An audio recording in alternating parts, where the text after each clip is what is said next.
Dijagnostikovan vam je kamen u bubregu. Postoji više opcija da biste ga se u potpunosti rešili.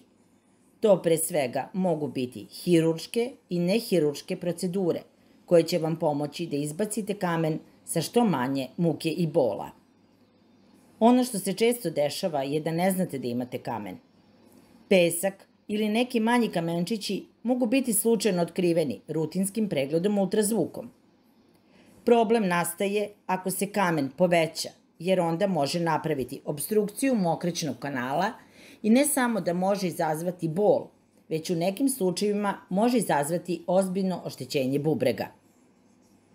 Jedna od metoda za izbacivanje kamena je uretroskopija, kada je jedan tanak instrument koji se zove uretroskop plasiran u uretru do bubrega.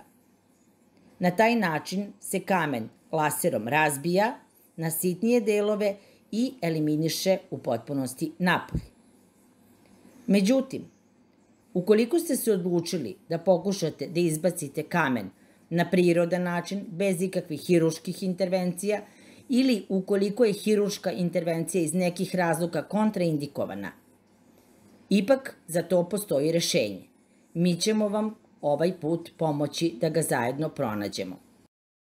I dok je u Peru popularna biljka čankra pijeda, koja ometa stvaranje kamena u bubregu, smanjuje agregaciju kristala, modifikuje sastav i strukturu kamena i opušta uretru, u našem narodu popularno su stekle druge biljke i njihove mešavine: maslačak, kleka, peršun, uva, rastavić, peteljke trešanja. Veoma je popularna kombinacija i limuna i maslinovog ulja u istoj razmeri, nakon koje se pije veća količina vode.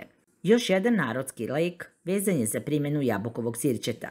Najbolje je koristiti 2 kašike organskog jabukovog sirćeta u kombinaciji sa 2 decilitra mlake vode pre obroka na tašte. Jedan od najpoznatijih narodnih lekara, Vasa Pelagić, čije najpoznatije, najpredavanije delo Narodni učitelj doživelo brojna izdanja i koje je prodato na hiljade primeraka, smatra se jednom od najznačajnijih knjiga medicine koje su izdate na prostoru bivše Jugoslavije. Pelagić je bio veliki zagovornik zdravog života i smatrao je da dužnost svakog čoveka da bude zdrav. U njegovim spisima, kao i u spisima mnogih drugih travara, pominje se upotreba indijskog tamjana u lečenju bolesti bubrega.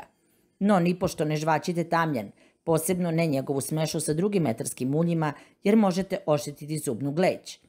Indijski tamjan može se naći u kapsulama i kao takav ima snažno antiupalno dejstvo i za kratko vreme može rastopiti kamen u bubregu. 2 kapsule dnevno mogu vam pomoći da za kratko vreme izbacite kamen i pesak i prevenirate moguću upalu u bubrega. Takođe, ukoliko ste već imali problem sa bubrezima, tamjan možete piti i preventivno. Ne brinite za vaše bubrege, jer prosto Healthy misli na vas i na vaše zdravlje.